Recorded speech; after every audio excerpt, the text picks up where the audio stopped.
ಅತ್ತೆ, ನನಗೆ ಗೊತ್ತತ್ತೆ, ನಿಮ್ಗೆ ತುಂಬ ಬೇಜಾರಾಗಿದೆ.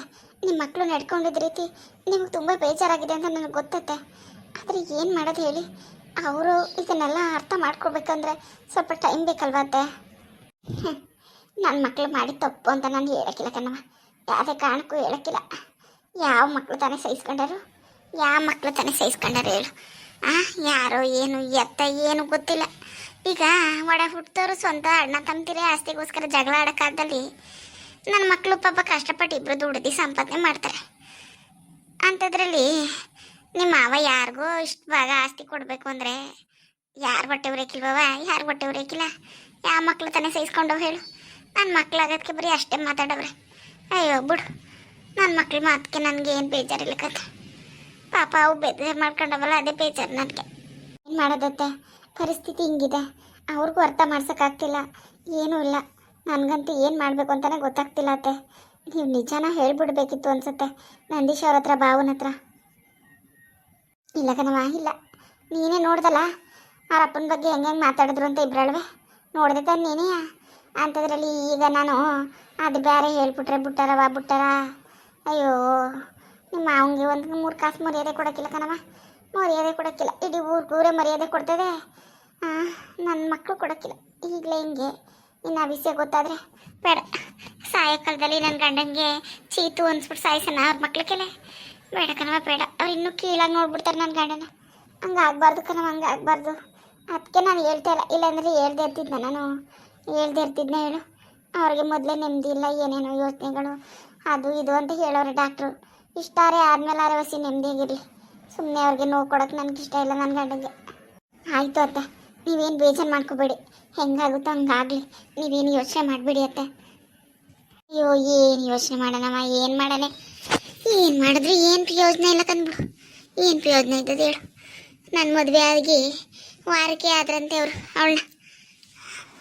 ಆಗ ಗೊತ್ತಾಗಿದ್ರೆ ಏನೋ ಒಂದು ಆಗೋದು ಬಿಡು. ಆದರೆ ಈಗ ಸಾಯೋ ಕಾಲದಲ್ಲಿ ಗೊತ್ತಾದ್ಮೇಲೆ ಏನು ಮಾಡೋಕ್ಕದವ? ಅವತ್ತು ನಮ್ಮ ಮಾವನೇ ನಮ್ಮ ಅತ್ತೆನೂ ನನ್ನ ಹೆಸ್ರಿಗೆ ಆಸ್ತಿ ಬರ್ದಾಗ ನನಗೇನು ಇದೇನು ಹಿಂಗೆ ಮಾಡಿಬಿಟ್ರಲ್ಲ ನಮ್ಮ ಮಾವ, ಹಿಂಗೆ ಮಾಡಿಬಿಡ್ತಲ್ಲ. ಆ ಮೊಯ್ರನೊಬ್ಬ ಮಗ ಅಷ್ಟು ಪ್ರೀತಿಯಿಂದ ಬೆಳೆಸೋರೆ, ಸಾಕವ್ರೆ. ಅವ್ರಿಗೆ ಬಿಟ್ಬಿಟ್ಟು ನನ್ನ ಹೆಸ್ರಿಗೆ ಬರೆದ್ರಲ್ಲ ನಮ್ಮ ಮಾವ, ಯಾಕೆ ಹಿಂಗೆ ಮಾಡಿದ್ರು ಅಂತ ನಾನು ಹುಸಿ ಯೋಚನೆ ಮಾಡಲಿಲ್ಲ ಕಣವ. ಹಂಗೆ ಹುಸಿ ಕೇಳಲಿಲ್ಲ, ಯಾರೂ ಏನು ಅಂತ ಏನು ಹೇಳಲಿಲ್ಲ. ನಿನ್ನ ಜವಾಬ್ದಾರಿ ಸೊಸೆ, ನನ್ನ ಮಗನಿಗಿಂತ ನಿನಗೆ ಜವಾಬ್ದಾರಿ ಜಾಸ್ತಿ ಕಣವ. ಅವನು ಬರೀ ನ್ಯಾಯ ಹೇಳ್ತೀನಿ ಅಂತ ಆ ಊರು ಈ ಊರು ಅಂತ ಹಿಂಗೆ ಒಯ್ತಾನೆ. ನೀನು ಜವಾಬ್ದಾರಿ ತಗೊಂಡು ಎಲ್ಲ ನೋಡ್ಕೊಂಡು ಹೋಗಬೇಕು ಕಣವ ಅಂದ್ಬಿಟ್ಟು ನಮ್ಮ ಅತ್ತೆ ಹೇಳ್ತು. ಅಯ್ಯೋ ಸರಿ ಬಿಡಿ ಅತ್ತಗೆ ಏನೋ ಅಂತ ನಾನು ಸುಮ್ಮನಾದೆ. ಅವತ್ತೇ ಅವ್ರಿಗೆಲ್ಲ ವಿಷಯ ಗೊತ್ತಿತ್ತು. ಯಾರೂ ಹೇಳಿಲ್ಲ ಕಣವ, ಯಾರೂ ಹೇಳಲಿಲ್ಲ. ಈಗ ನಾನು ಅದ್ರ ಬಗ್ಗೆ ಯೋಚನೆ ಮಾಡ್ಕೊಂಡು ಕೊರಿಕೊಂಡು ಕೂತ್ಕೊಂಡ್ರೆ ಏನು ಪ್ರಯತ್ನ? ಅಯ್ಯೋ ಕತೆ. ಅತ್ತೆ, ನೀವು ಅದ್ರ ಬಗ್ಗೆ ಯೋಚನೆ ಮಾಡ್ತಿಲ್ಲ, ಅದ್ರ ಬಗ್ಗೆ ನನಗೆ ಬೇಜಾರಿಲ್ಲ ಅಂತ ಹೇಳ್ತಾ ಇದ್ದೀರಾ ಅಷ್ಟೇ. ಆದರೆ ನಿಮ್ಮ ಮನಸ್ಸಲ್ಲಿ ಎಷ್ಟು ನೋವಾಯಿತು ಅಂತ ನನಗೆ ಗೊತ್ತತ್ತೆ, ನನಗೆ ಅರ್ಥ ಆಗುತ್ತೆ. ಒಂದು ಹೆಣ್ಣು ಸ್ಥಾನದಲ್ಲಿ ನಿಂತ್ಕೊಂಡು ಯೋಚನೆ ಮಾಡಿದ್ರೆ ಯಾವ ಹೆಣ್ಣು ಬಿಟ್ಕೊಡಲ್ಲ ಅತ್ತೆ, ಯಾವ ಹೆಣ್ಣು ಸಹಿಸೋದಿಲ್ಲ ಈ ವಿಷಯನ. ನನಗೆ ಗೊತ್ತತ್ತೆ, ನಿಮಗೆ ತುಂಬ ನೋವಾಗಿದೆ. ಆದರೂ ನೀವು ಅದನ್ನೆಲ್ಲ ಸಹಿಸ್ಕೊಂಡು ಮಾವನ ವಹಿಸ್ಕೊಂಡು ಮಾತಾಡ್ತಿದ್ದೀರಾ. ಏನಿದ್ದೇನು ಪ್ರಯೋಜನ ಬಾವ? ಸುಮ್ಮನೆ ಯಾಕೆ ಮಾತು? ಪ್ರೇಮ, ನೀನು ಅವಳನ್ನ ನೋಡಿದ್ಯಾ? ಯಾರನ್ನತ್ತೆ? ಅದೇ ಕಣವ, ನಿಮ್ಮ ಮಾವನ 2ನೇ ಹೆಂಡತಿ. ನೋಡಿದ್ಯಾ? ಕಾವೇರಿ, ನೋಡಿದ್ಯಾ ಅವಳನ್ನ? ಅದು ಅತ್ತೆ, ನೋಡಿದ್ದೀನಿ. ನಿಮ್ಮ ಹತ್ರ ಯಾಕೆ ಸುಳ್ಳು ಹೇಳಿ? ನೋಡಿದ್ದೀನಿ ಅತ್ತೆ. ಚೆನ್ನಾಗಿದ್ದಾಳವ? ವಯಸ್ಸಾಗಿರ್ತದೆ, ಆದರೂ ಗೊತ್ತಾಯ್ತದಲ್ಲ ಆ ಕೈ ಈಗಲೇ ಹಿಂಗೆ ಅವಳ ಇನ್ನು ಆಗ ಹೆಂಗಿದ್ವ ನನಗೆ. ಚೆನ್ನಾಗಿರ್ತಾಳೆ ಕಂದ್ಬಿಡವ, ಚೆನ್ನಾಗಿರ್ತಾಳೆ. ಚೆನ್ನಾಗಿಲ್ಲ ಅಂದಿದ್ರೆ ಮದುವೆಗೆ 1 ವಾರಕ್ಕೆ ಅವಳನ್ನ ಮದುವೆ ಮಾಡ್ಕೊತಿದ್ರು ಅವರು. ಪ್ರೀತಿ ಬೇರೆ ಮಾಡಿದ್ರಂತೆ. ಚೆನ್ನಾಗಿಲ್ದಾನೆ ಪ್ರೀತಿ ಮಾಡಿರ್ತಾರ. ನಿಮ್ಮ ಮಾವ ಒಪ್ಕೊಳ್ಳೇ ಇಲ್ವಂತೆ ಮದುವೆ ಮಾಡ್ಕೊಳಕ್ಕೆ. ನಮ್ಮ ಅತ್ತೆನೇ ಮಾವನೇ ಹಿಂಸೆ ಮಾಡಿದ್ರಂತೆ. ಚೆನ್ನಾಗಿದ್ದಾಳಾ? ನೋಡಿದ್ಯಾ? ಹೌದತ್ತೆ, ಚೆನ್ನಾಗಿದ್ದಾರೆ. ಆದರೆ ನೀವೇನತ್ತೆ ಕಮ್ಮಿ ಆಗಿದ್ದೀರಾ? ನೀವು ಸಾಕ್ಷಾತ್ ಮಹಾಲಕ್ಷ್ಮಿ ಇದ್ದಂಗೆ ಇದ್ದೀರಾ ಅತ್ತೆ. ಅಯ್ಯೋ ಕತೆ ಪ್ರೇಮ, ಕತೆ. ಹಂಗಿತ್ತಿದ್ರೆ ಯಾಕೆ ಹೇಳು? ನನ್ನ ಗಂಡ ಇನ್ನೊಂದು ಮದುವೆ ಮಾಡ್ಕೊಳ್ಳೋನು, ಮದುವೆಯಾಗ 1 ವಾರಕ್ಕೆ. ನಾನು ಹಿಂಗೆ ಚಿಕ್ಕ ವಯಸ್ಸಿಂದಲೇ ಹಿಂಗೆ ಇರೋದು ನಾನು, ಇಷ್ಟಪಕ್ಕೆ. ಯಾರೂ ಇಷ್ಟಪಡೋಕ್ಕಿಲ್ಲ ಬಿಡು. ನಾನು ಎಮ್ಮೆ ಹೆಂಗಿದೆ ಅಂತ ರೇಗ್ಸರು ನಮ್ಮ ಮನೇಲೆಲ್ಲವ. ಹಂಗೆ ಎಮ್ಮೆ ಕಟ್ಕೊಬಿಟ್ನಲ್ಲ ಅಂತ ನಿಮ್ಮ ಮಾವ ಯಾರನ್ನ ಒಂದು ಚೆನ್ನಾಗಿರೋಣ ಆಗಿರ್ತಾನೆ ಬಿಡು. ನನ್ನ ತಪ್ಪು ಕಣವ. ಪಾಪ ಅವ್ರನ್ನ ಯಾಕೆ ದೂರಿ ಹೇಳು. ಹೆಂಗೋ ಚೆನ್ನಾಗಿದ್ರು ಬಿಡು, ಇಷ್ಟು ವರ್ಷ ಚೆನ್ನಾಗಿದ್ರಲ್ಲ ಬಿಡು, ಹೆಂಗೋ ಆಯ್ತು. ಇನ್ನೇನಕ್ಕೆ ಯೋಚನೆ ಮಾಡೋದು, ಇನ್ನು ಯಾಕೆ ಯೋಚನೆ ಮಾಡಿ. ಅತ್ತೆ ಸುಮ್ಮನಿರಿ ಅತ್ತೆ, ದಯವಿಟ್ಟು ನೀವು ಈ ಥರ ಎಲ್ಲ ಬೇಜಾರು ಮಾಡ್ಕೊಳ್ಳೋದು ನನ್ನ ಕೈಲಿ ನೋಡೋಕ್ಕಾಗಲ್ಲ ಅತ್ತೆ. ಯಾಕತ್ತೆ ಹೀಗೆಲ್ಲ ಅನ್ಕೋತಿದ್ದೀರಾ? ನೀವು ಚೆನ್ನಾಗೇ ಇದ್ದೀರಾ, ತುಂಬಾ ಚೆನ್ನಾಗಿದ್ದೀರಾ ಅವ್ರಿಗಿಂತ.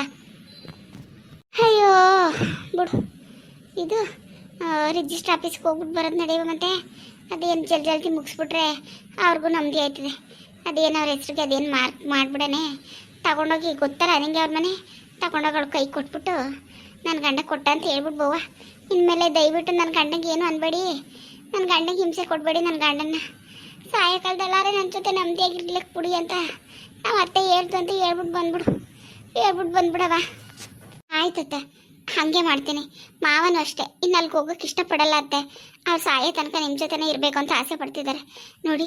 ಆ ಯೋಚನೆಗಳು, ಆ ಬೇಡದೇ ಇರೋ ಚಿಂತೆಗಳನ್ನೆಲ್ಲ ಬಿಟ್ಬಿಟ್ಟು ಈಗಲಾದರೂ ಸಂತೋಷವಾಗಿ ಖುಷಿಯಾಗಿರಿ ಅತ್ತೆ ಮಾವನ ಜೊತೆ.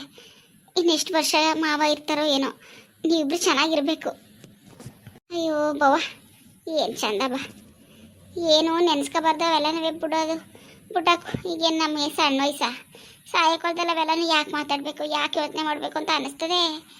ಆದ್ರೂ ಆಗ ಹಳೇದೆಲ್ಲ ನೆನೆಸ್ಕೊಂಡ್ರೆ ಹೊಸಿ ಹೊಟ್ಟೆವರೆಗಿಲ್ಲ ಕಣ. ಮದುವೆಗೆ ಒಂದು ವಾರಕ್ಕೆ ಇನ್ನೊಬ್ಬಳನ್ನ ಮದುವೆ ಮಾಡ್ಕೊಂಡವನಲ್ಲ ನನ್ನ ಗಂಡ ಅಂತ ಎಷ್ಟು ಬೇಜಾರಾಕಿಲ್ಲ ಹೇಳು, ಎಷ್ಟು ಬೇಜಾರಾಕಿಲ್ಲ. ಅಯ್ಯೋ ಇಷ್ಟು ವರ್ಷ ಗೊತ್ತಾಗ್ತಿದ್ದೆ ಒಳ್ಳೇದಾಯ್ತು ಕಣ್ಪ್ರೇಮ. ಗೊತ್ತಾಗಿದ್ರೆ ನಮ್ಗೆ ಬದುಕಕ್ಕಾಯ್ತಿದ್ದ, ನಾನು ಬದುಕಕ್ಕಾಯ್ತಿದ್ದವ ಇಷ್ಟು ವರ್ಷ. ಅಯ್ಯೋ ಮತ್ತೆ ಅದೆಲ್ಲ ಬಿಡಿ, ಬನ್ನಿ ಹೊರಡೋಣ. ನಾನು ಕಾರ್ ತೆಗಿತೀನಿ, ನೀವು ಬಂದುಬಿಡಿ ಕೆಳಗಡೆ. ದೇವಾ ನಡಿ. ವಯಸ್ಸಿಗೆ ಬಂದಿರೋ ಮಕ್ಳ ಮುಂದ್ಗಡೆ ನನ್ನ ಗಂಡ ಹಿಂಗೆ ಇನ್ನೊಂದು ಮದುವೆ ಆದ ಅಂತ ಕುಡಿಕೊಂಡು ಕೂತ್ಕೊಳ್ಳೋಣ ನಾನು. ಅಯ್ಯೋ ಏನು ಅನ್ನಕ್ಕಿಲ್ಲ, ಮನೆಗೆ ಸೊಸೆ ಬಂದವಳೆ, ಮೊಮ್ಮಕ್ಕಳು ಬಂದವೆ. ಅಯ್ಯೋ ನಮ್ಮದು ಒಂದು ಜನ್ಮ ಒಬ್ಬ ಆತಗೆ. ಏನೋ ಮಾಡ್ಕೊಳ್ಳಿ, ಆಸ್ತಿ ಬರ್ಕೊಡ್ಬೇಕಲ್ಲ, ನಡ್ತಿಗೆ ಬರ್ಕೊಡ್ತೀನಿ. ಸಂತೋಷವಾಗಿರಲಿ ಕಣವ, ಸಂತೋಷವಾಗಿರಲಿ. ಹಾಯ್ ಫ್ರೆಂಡ್ಸ್, ನನ್ನ ವಿಡಿಯೋ ಹೇಗೆ ಅನಿಸ್ತು ಅಂತ ದಯವಿಟ್ಟು ಒಂದು ಕಮೆಂಟ್ ಮಾಡಿ, ಲೈಕ್ ಮಾಡಿ. ವಿಡಿಯೋ ಇಷ್ಟ ಆದರೆ ದಯವಿಟ್ಟು ಸಬ್ಸ್ಕ್ರೈಬ್ ಮಾಡ್ಕೊಳ್ಳಿ. ಯಾರು ಸಬ್ಸ್ಕ್ರೈಬ್ ಮಾಡದೆ ವಿಡಿಯೋ ನೋಡ್ತಿದ್ದೀರೋ ದಯವಿಟ್ಟು ಸಬ್ಸ್ಕ್ರೈಬ್ ಮಾಡ್ಕೊಂಡು ವಿಡಿಯೋ ನೋಡಿ. Thank you.